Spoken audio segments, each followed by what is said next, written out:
नीरज पांडे, जिन्होंने हमें बहुत सारी कल्ट क्लासिक दी है, जिनमें से है baby, Wednesday, special 26, many more. और ये सारी उनकी मूवी एक मास्टरपीस लगती है, क्योंकि आप इसे एक बार देखना शुरू करते हो तो एंड तक खत्म ही करके उठते हो। बीच में आप कहीं उठकर जाना पसंद नहीं करते। उन्होंने बनाई है वेब सीरीज तस्करी। तो क्या ये उनके मास्टरपीस में शामिल होती है? जवाब जानना है तो रिव्यू देखना होगा। तो चलिए शुरू करते हैं।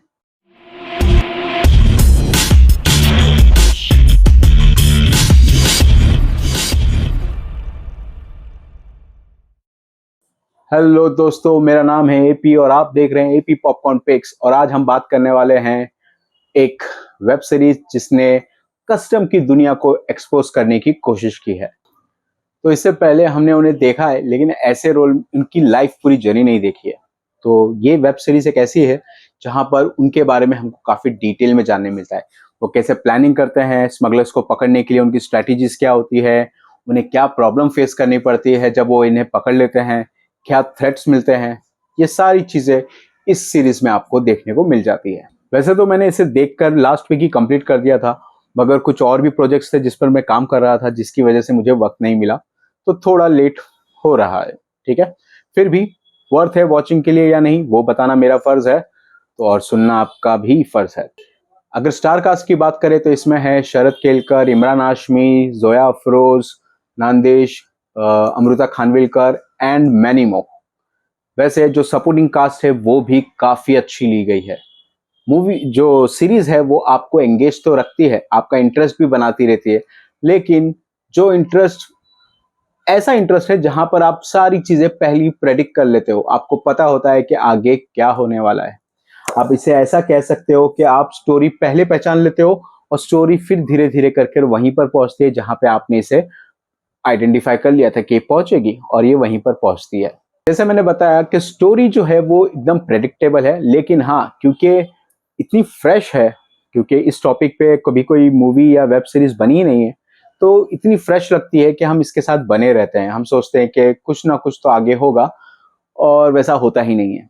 इंटरेस्ट आपका बना रहता है और सोचते सोचते ही सीरीज खत्म हो जाती है, लेकिन कुछ भी ऐसा नहीं आता जो आपको बहुत ज्यादा एक्साइटमेंट दे दे या फिर एज ऑफ द सीट ले आए या अपने नाखून चबाने लगो।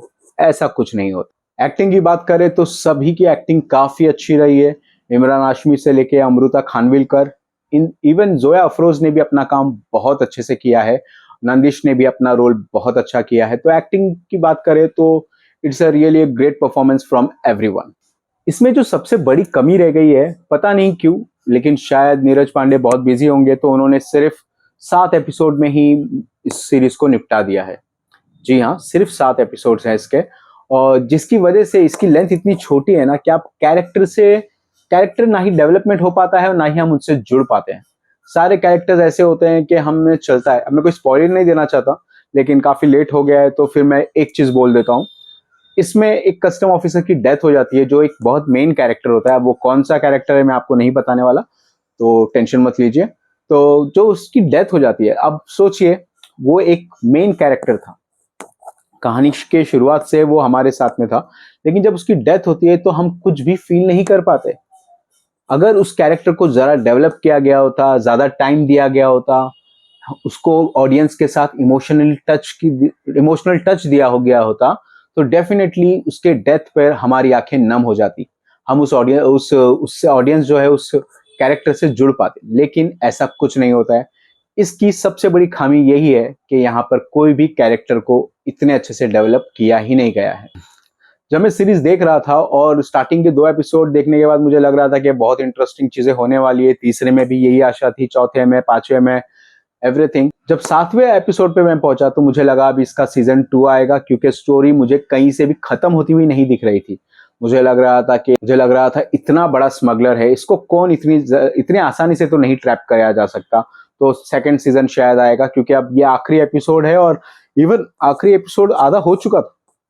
तब तक मुझे लग रहा था कि अब कुछ नहीं होने वाला है, लेकिन तभी अचानक एक चमत्कार हुआ। लास्ट 20 मिनट में पूरा एपिसोड वाइंड अप कर दिया गया, स्टोरी खत्म कर दी गई। अब ये भी इसका एक फॉल्ट ही माना जा सकता है, या फिर प्रॉब्लम ही कही जा सकती है कि मैंने बताया ना, आपको इतनी जल्दी थी कि आपने कैरेक्टर्स डेवलप नहीं किए, आपने स्टोरी को प्रॉपर एंड भी नहीं दिया।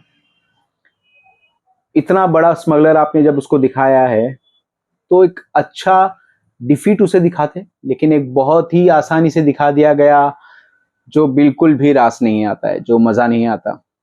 Climax was really disappointing. अगर रेट करने की बात है तो मैं इसे दूंगा 3 star out of 5 in my AP movie meter. मैंने कहा ना, स्टोरी अच्छी है लेकिन प्रेडिक्टेबल है। हाँ, बस आप बने रहते हो क्योंकि आपको परफॉर्मेंस अच्छे लगते हैं, जो सिनेमेटोग्राफी काफी अच्छी है, तो बस उसी में ये पूरी सीरीज आपको निकाल लेती है। 7 एपिसोड आपको बिल्कुल भी ज्यादा नहीं लगते हैं। इसे आप हार्डली 5 या 4 घंटे, 4 से 5 घंटे में आप इसे खत्म कर सकते हो, क्योंकि एक एपिसोड जो है वो 35-40 मिनट्स के आसपास ही है, ज्यादा लेंथ नहीं है। तो इजीली आप इसे एक ही दिन में, एक ही बार में खत्म कर सकते हो। तो यही एक इसकी सबसे अच्छी चीज थी, क्योंकि अगर इसमें भी वेट करना पड़ता तो शायद ये मैं इसे और भी कम रेट कर देता। तो दोस्तों, यही था मेरा ऑनेस्ट रिव्यू। अगर आपने तस्करी देखी है तो आप कमेंट करके बताइए आपको कैसी लगी। एवरेज है लेकिन फिर भी थोड़ा टाइम आप इसको दे सकते हैं, कुछ ज्यादा वक्त नहीं लगेगा, तो एक बार देख सकते हैं। तो जाने से पहले बस एक बात कहना चाहूंगा दोस्तों, please like, share and subscribe if you like the video. अगर नहीं लाइक किया तो डिसलाइक कर दो, कोई बात नहीं, क्योंकि अभी अभी शुरू किया है तो I get better and better. मेरा जो वीडियो बनाने का स्टाइल होगा, या मेरा वीडियो जो होगी, वो बुढ़ापे की तरह होगी, जो एक बार आ रहा है तो आते ही चला जाएगा। डायलॉग पहचाना? कौन सी मूवी का है? नहीं पहचाना? अगर पहचान है तो कमेंट कर देना, आपका नाम लिया जाएगा। तो फिर मैं चलता हूं दोस्तों। This is your host AP signing off. Take care, have a great day.